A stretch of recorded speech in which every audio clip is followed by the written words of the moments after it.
Welcome to episode 450 of Salcedo Paranormal, and tonight I am covering paranormal news. As always, you can find all episodes of the show, along with links to social media and other ways to contact me, at the podcast page, and that is salcedoparanormal.podbean.com. That's SALSIDO paranormal.podbean.com. Always happy to hear from you all, whether you have comments or questions or topic suggestions, or stories of paranormal experiences, whether they're your own or from others that you trust. Happy to either read those or have you join me on the show to talk about them. Thank you all for listening, whether you are here for the live recording streams on Discord, or if you listen to the podcast or YouTube feeds, or if you listen on the Troubled Minds Radio Network, KUAP Digital Broadcasting. There you can hear replays of 2 episodes of the show every night at 6 p.m. Pacific, 9 p.m. Eastern, right before Troubled Minds Radio comes on. I always want to thank Michael Strange, host of Troubled Minds Radio, and Liam Martin, host of the Exiled Minds podcast, for producing the show and putting it up on the station. And if you want to support the show, there are some different ways to do that. You can always share the show with others. And also rate and review the podcast on your podcast platform of choice there. Also, I've written some paranormal fiction and nonfiction books you can check out on Amazon.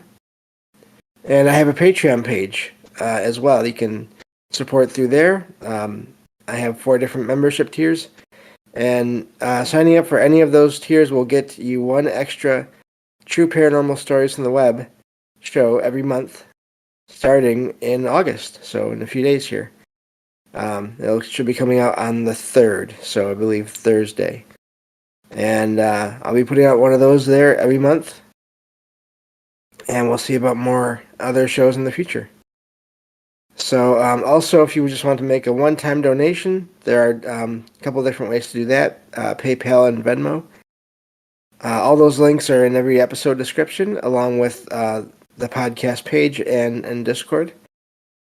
And help is never expected, but always appreciated, especially because there are always expenses for doing these shows. There's the equipment that has to be replaced every so often, and then there is research materials that maybe you can't always get for free online. And then also travel expenses. I will be going to the Mid-Michigan Paracon this year.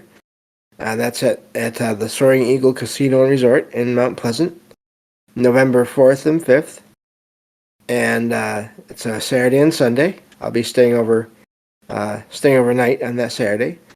And just to sort of cover the event and my experience of it through audio, and also hopefully talk with anyone there that wants to talk about the paranormal, and maybe get some recordings of that as well and share them on the show when I get back home.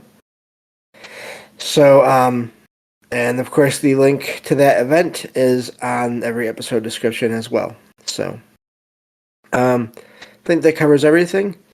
Let me see here. Yeah, I think it does. So, let me get to the stories here. And we'll see how it goes. One of my tools that I was using, that I normally use, didn't want to work tonight, so I only have like 4 stories here, but that should be enough. So, this first one is, let's see here, if I gotta scroll up, because, there we go.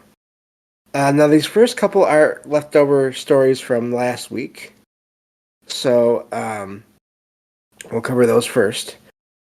This first one is from dailyecho.co.uk.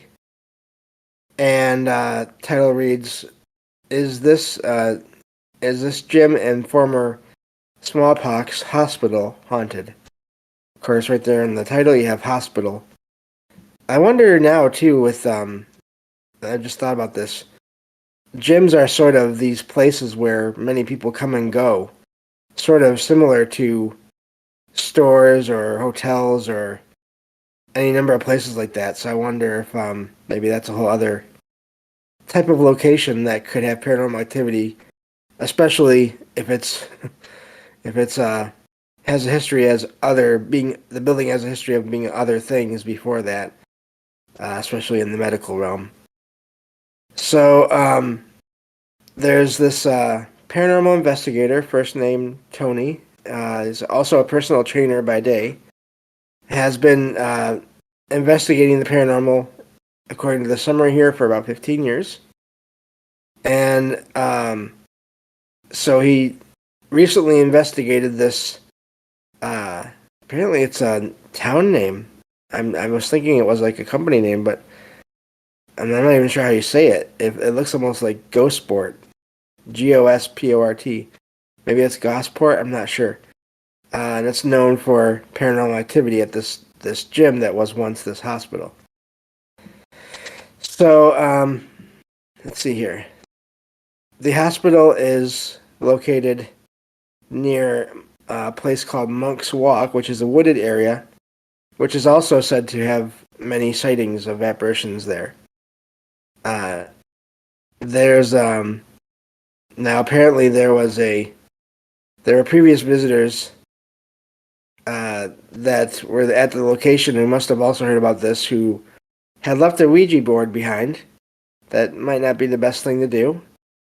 But apparently while recording at 1 a.m., they captured a voice on video saying, of course, "Get out," which happened several times. Could be connected possibly to the Ouija board, but also maybe not.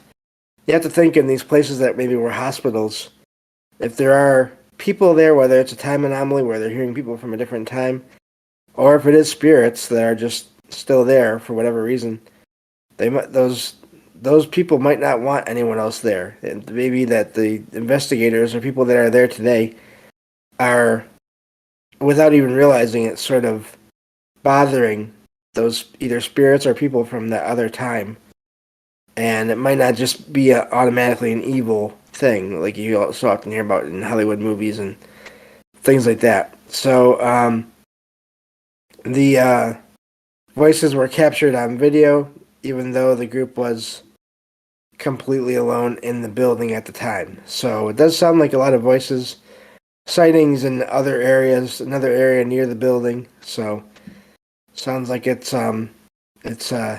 active, possibly, as well as again having that Ouija board there. That depending on if it was used or not, that could also be stirring up activity, I would think. So interesting story there. And I think I can move on to the next one now. And this is the other one that was left from last week. This one is from grunge.com. Title reads, Why Mark Twain's home is said to be haunted. Now, I've heard about this location on different TV shows before. So now Mark Twain, his real name was Samuel Longhorn Clemens, basically he's a famous American author of the 19th century. And of course he wrote things such as The Adventures of Tom Sawyer and The Adventures of Huckleberry Finn. I think those are two that he's maybe most well known for, at least from what I've heard. But he has written many other things as well. Twain was known for his humor, and his works and his stories have become really part of United States history and culture, I guess, in a way. So there was one, he did write one ghost story, apparently, one notable one, it says in the summary here, just called A Ghost Story, which actually was a parody of the Gothic fiction genre, apparently. And now Twain's home was in Hartford, Connecticut. He lived there with his wife, Olivia Langdon Clemens, and this location has become a tourist attraction since then. I think partly just because of the the fact that it belonged to Mark Twain. But I'm guessing if there was things going on there, paranormal things going on there, then that would also get people interested in that place because of that as well. So, and it says ghost tours of the home have become increasingly popular due to the reported range of occurrences. Just in the shows I've heard about, there have been reports of sightings and voices and all these different things. So yeah, that's I don't doubt that's possible, especially someone that's so creative and did so much work. That's a lot of thought and energy going into what he was doing, and so I wouldn't be surprised if there was activity there, even if it's sort of whether it's spirits or not. It could also just be thought forms of whatever he was working on. I believe that's possible. You have that in places, even not even places where there's a famous artist or writer there, just places where there's a story or a legend about an apparition there, and then you have people that hear about it and go there for years and years and decades, and all that energy seems to, at least possibly, come together and make a version of that apparition that was said to be seen there. Whether it was only seen once before or it was a mistaken sighting, a misidentification, all that focus on that supposed apparition may make a real apparition. So it's always an amazing concept to me. I get it, but also I don't get it. If doesn't really, it's odd, but it seems to be the case in a lot of places where the history does not match, at least as far as people can find, does not match the reports of the paranormal activity in the location. So, moving on to the next story here. This is one of the two that I found today. I was running a little behind, so that's why I only have like 4 stories here. But so this next one is from let me see here, Boise State Public Radio.org, and the title reads, I think I lost the title here. I didn't get the I didn't copy and paste the title of this one. One moment, and I will get that title. So sorry about that. I was running out of time today getting this show ready. So, alright, getting to the page now. And, okay, here we go. This article the title of this article reads, Paranormal Investigators Search for Ghosts at the Old Idaho Pen. And, prisons to me, penitentiaries are, it's sad in one way to think that there's activity there. But also it's really amazing how many of these places seem to have activity.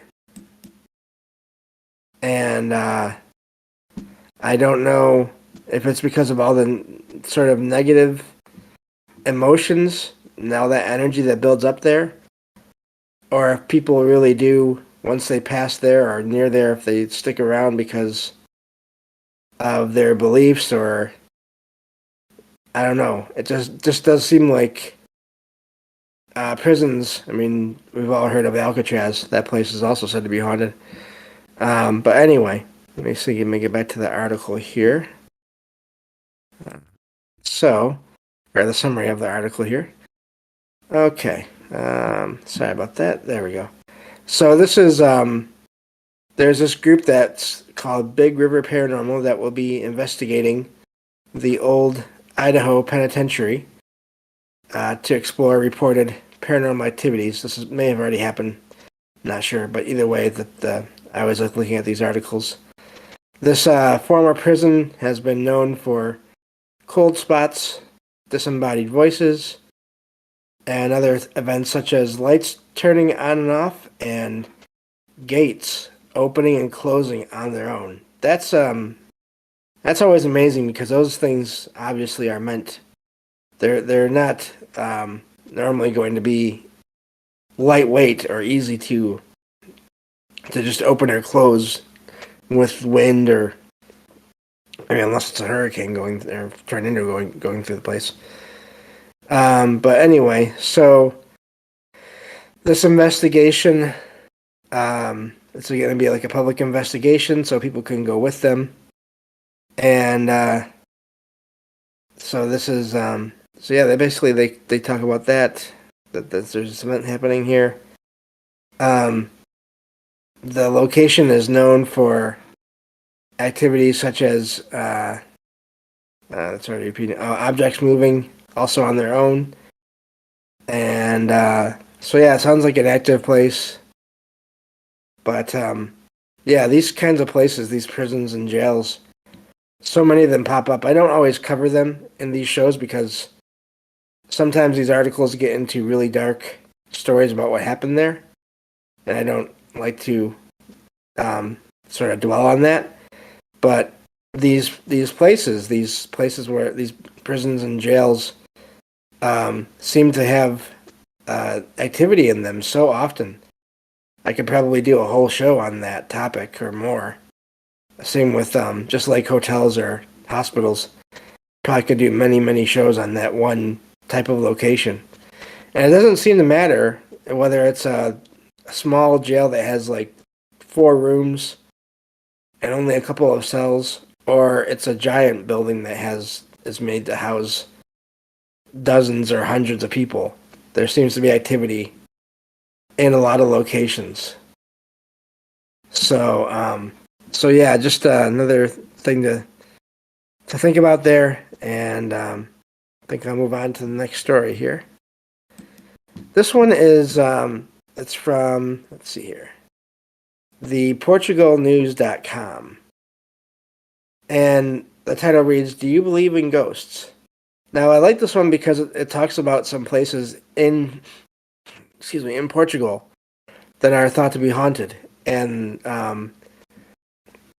so I'm just going to go over some of these.